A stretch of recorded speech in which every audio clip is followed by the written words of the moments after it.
Since we were little, we've been told 3 meals a day is the rule: breakfast, lunch, dinner. But who really made up this rule? What if it was completely wrong? But what happens if you go from 3 meals a day to just 1?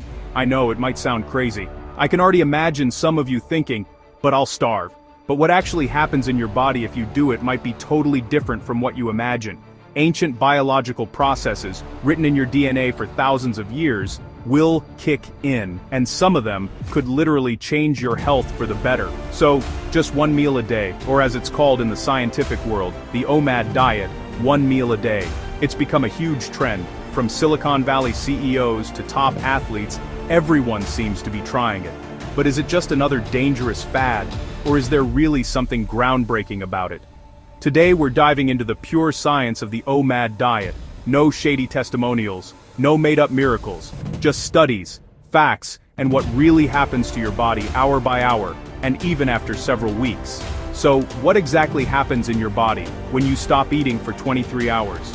Let's follow the journey, hour by hour. The first few hours after your last meal. Let's start at the beginning. You've just finished your 1 meal for the day. What happens next? For the first 4 to 6 hours, your body is in regular digestion mode. Just like always, your pancreas releases insulin to handle all the carbs you ate. Your liver stores glucose as glycogen. Nothing special so far. This is just your normal digestive routine, but it's after these first 6 hours that things get really interesting. The transition phase, 6 to 12 hours. Between 6 and 12 hours after your meal, your insulin levels really start to drop. Your body has used up all the easy-to-reach glucose in your blood, so it starts looking for its glycogen stores in your liver. This is when a big change in your body's energy system begins. Your body starts to switch from burning sugar to burning fat. Scientists call this metabolic flexibility, and guess what? Most people who eat 3 meals a day plus snacks never actually reach this point. Their bodies stay stuck in glucose-burning mode all the time. It's at this exact moment that one of your body's most powerful systems starts to show its first signs. Autophagy. Your body cleans itself. Offered and saperti at 12 age to 18 age. Now hold on tight, because this is where it gets really cool. After about 12 to 16 hours of not eating, a process called autophagy kicks in, and it can really ramp up for some people. The word comes from the Greek auto, which means self, and phagy, which means to eat. Literally, your body eats itself. But don't panic. This is actually something super positive. Autophagy is your body's cellular recycling system. Your cells start to break down and recycle their own damaged or broken parts. Old proteins, faulty mitochondria, cellular junk, everything gets cleaned up and reused. The Japanese researcher Yoshinori Ohsumi even won the Nobel Prize in Medicine in 2016 for his discoveries about this process. This isn't pseudoscience, it's basic biology recognized at the highest level. And why is this important? Because autophagy is linked to preventing cancer, neurodegenerative diseases like Alzheimer's, slowing down aging, and many other benefits.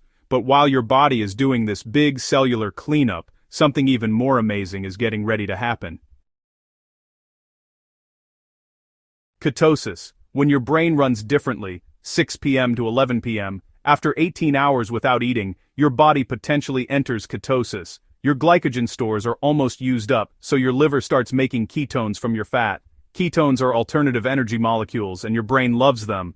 In fact, some studies show that the brain works better with ketones than with glucose. Research at Hopkins University has shown that ketosis improves focus, mental clarity, and might even protect against certain brain diseases. That's why a lot of people say they think better when they're fasting. Okay, so all of that is the fascinating biological theory, but what do real studies actually tell us? Let's dive into the numbers.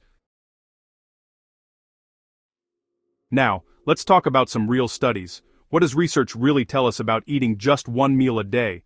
A study published in 2007 compared a 1 meal a day diet to a 3-meal diet in healthy adults with the same number of calories. The result? The OMAD, 1 meal a day group, showed small changes in body makeup, including less body fat. Other separate studies show that a 24-hour fast can increase growth hormone secretion many times over, up to about 500% in some cases, which could help keep your muscles strong while fasting. Losing weight and boosting growth hormone, that's pretty cool, but what happens at the cell level goes even further. A study done at the National Institute on Aging showed that mice fed only once a day, so with a long fasting period, had much better metabolic health and lived longer than mice who ate all the time, even though they ate the same total number of calories. For humans, studies have shown big improvements in things like insulin sensitivity, inflammation markers, cholesterol and triglycerides, and blood pressure. And a 2019 study published in Cell Metabolism followed pre-diabetic men who practiced intermittent fasting for 5 weeks. The result? A huge improvement in their insulin sensitivity, even without losing weight. And what about your brain in all this? Just wait until you see what fasting does for it. Studies, especially in animals, show that intermittent fasting boosts levels of BDNF, which stands for brain-derived neurotrophic factor. This protein helps create new brain cells and protects the ones you already have. Think of it like fertilizer for your brain. BDNF is linked to better memory, improved learning, and protection against feeling down or anxious. That's what fasting does. These benefits after just 24 hours are pretty amazing, it's true. But what happens when you do this for weeks, or even months? Because that's when the story really gets interesting, and a bit tricky. Possible changes after several weeks of OMAD. Now let's talk about what happens when you practice OMAD for weeks, or even months, because that's where the lasting transformations happen. Weeks 1 to 2. The tough adjustment. Let's be honest, the first 2 weeks are usually hard. Your body might go into panic mode, intense fatigue, headaches, irritability, difficulty concentrating. Many people who start OMAD or longer fasting methods report fatigue, headaches, irritability, and trouble concentrating during the first few days. Why? Your body needs to reprogram its hormone systems. Ghrelin, the hunger hormone, still kicks in at the times of your old meals. Everything needs to reset. Many people give up during this phase, and that's understandable, but if you survive this initial struggle, everything can change by week 3. Weeks 3 to 4. The turning point. But if you get past this point, something fascinating can happen around week 3. Your body starts to adapt, energy goes up, mental clarity appears. Research at the University of Alabama has shown that within a few weeks, early time-restricted feeding significantly improves how the body switches from sugar to fat for fuel, while lowering certain markers of inflammation and improving overall metabolic health. It's also during this time that weight loss becomes noticeable. 2 to 3 kilograms on average in the first month, mainly from fat mass. After a month, did you think you'd seen it all? Think again. Other deep changes are coming now. Months 2 to 3. Deep adaptations. After 2 to 3 months, remarkable changes can appear. Metabolically, several studies on intermittent fasting show noticeable improvements. Lower triglycerides, better cholesterol profiles, and reduced blood pressure. And for your brain, research suggests that after a few weeks, it gets better at using ketones for fuel. In other words, your brain learns to get more energy from these fat-derived molecules, which can boost mental clarity and steady your thinking.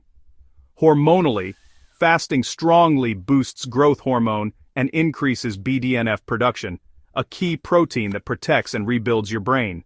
But before we celebrate too soon and think everything's perfect, let's talk honestly about what doesn't get better over time.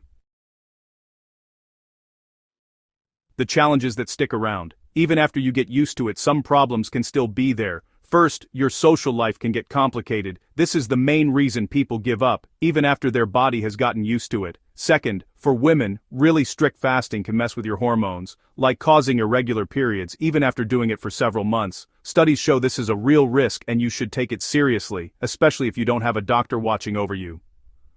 Third, for sports performance, OMAD is still not as good as eating several meals throughout the day.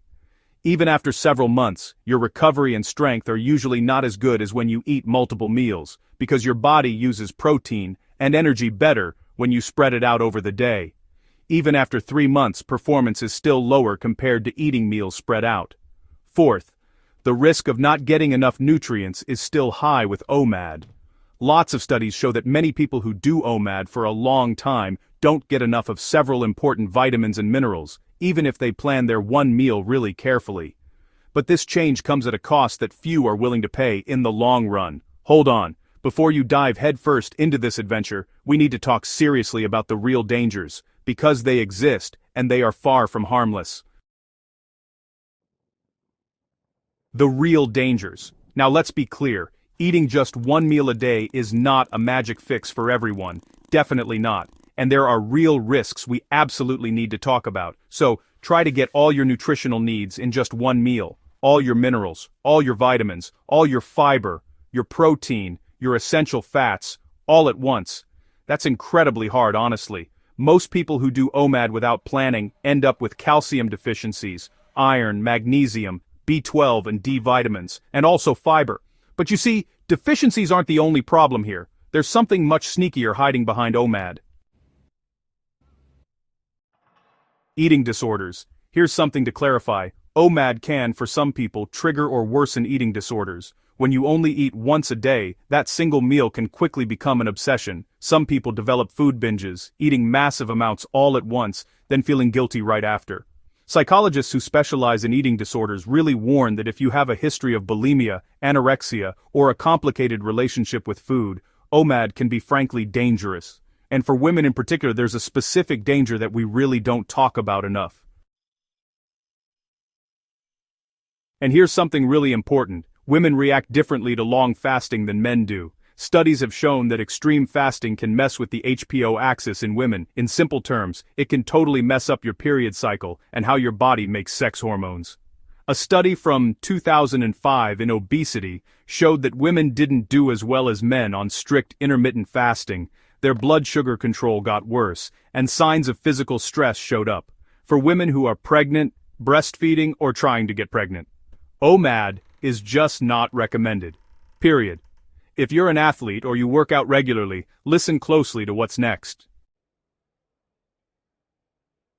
Physical performance and muscle mass. If you're an athlete or you train really hard, eating just once a day can seriously mess with your recovery and muscle growth. Why? Because your muscles build best when they get protein boosts several times a day. For muscle growth, studies show it's better to spread out your protein over several meals throughout the day. One big protein meal doesn't build muscle, as well as having 3 or 4 smaller protein servings. And here's the ultimate twist that will probably surprise you.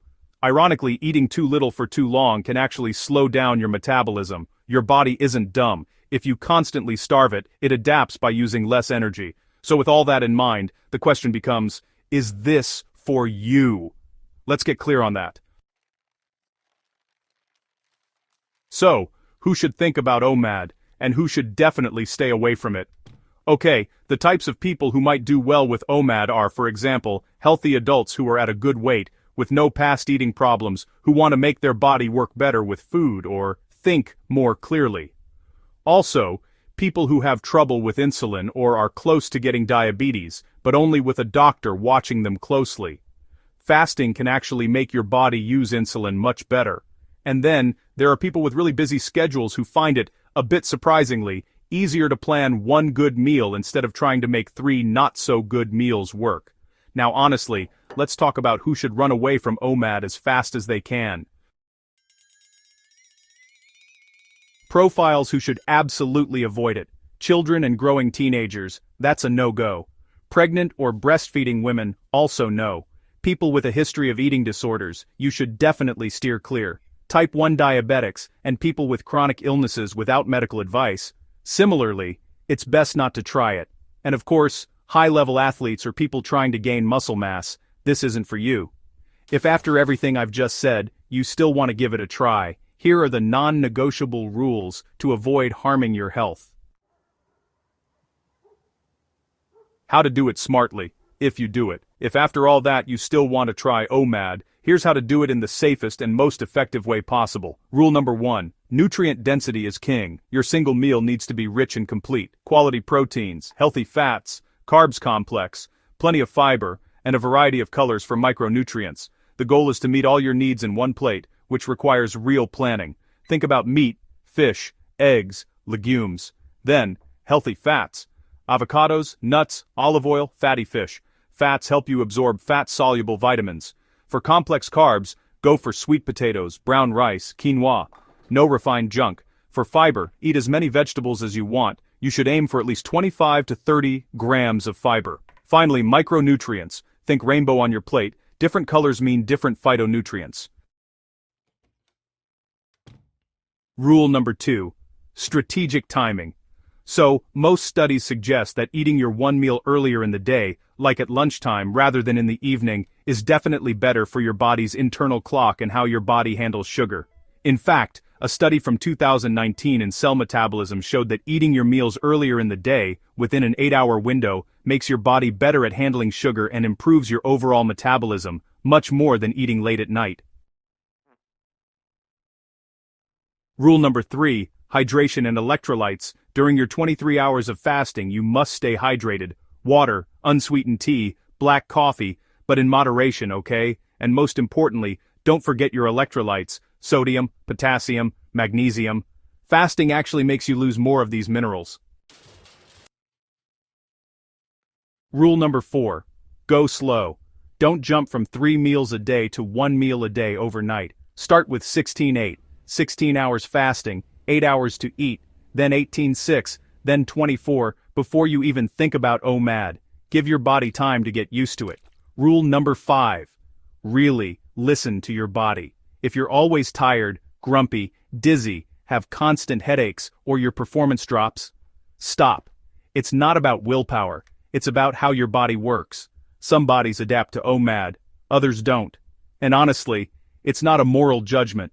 It's just about your genes and how your body is built. Now, before the final verdict, let me tell you something that all the influencers and fasting gurus won't always tell you. OMAD is probably not sustainable long-term for most people. Look at the long-term studies. The majority of people who start OMAD give up within 6 months. Why? Because it's socially isolating, it's mentally draining, and it doesn't adapt well to the ups and downs of real life. Do you have a family dinner? A business meal? A brunch with friends? OMAD makes these normal social situations much harder, and here's an uncomfortable truth. Many of the benefits of OMAD can be achieved with less extreme forms of intermittent fasting. The 16-8 or even the 14-10 offer many of the benefits of autophagy and metabolic flexibility without the social and nutritional drawbacks of OMAD.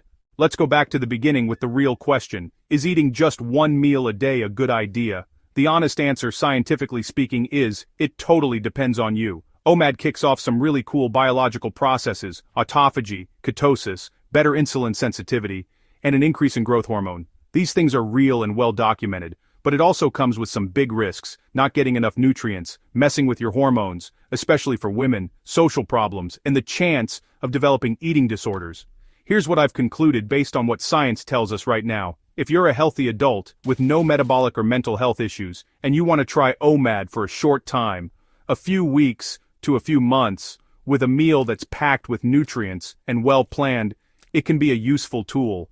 But as a permanent lifestyle, science suggests that less extreme kinds of intermittent fasting offer a better balance of benefits and risks for most people. And most importantly, talk to a doctor before you start. Seriously, your body is unique, your situation is unique, and no YouTube video can replace personalized medical advice. Now, I'd like to know, have you ever tried OMAD or another type of intermittent fasting? Share your experience in the comments, but most importantly, tell me what worked, what did not work, and what you learned about your own body, because that's what real science is, individual experiments based on solid principles. And if you want more content like this, where we break down the science behind health trends without the fluff, without fake testimonials, just facts and critical analysis, you know what to do.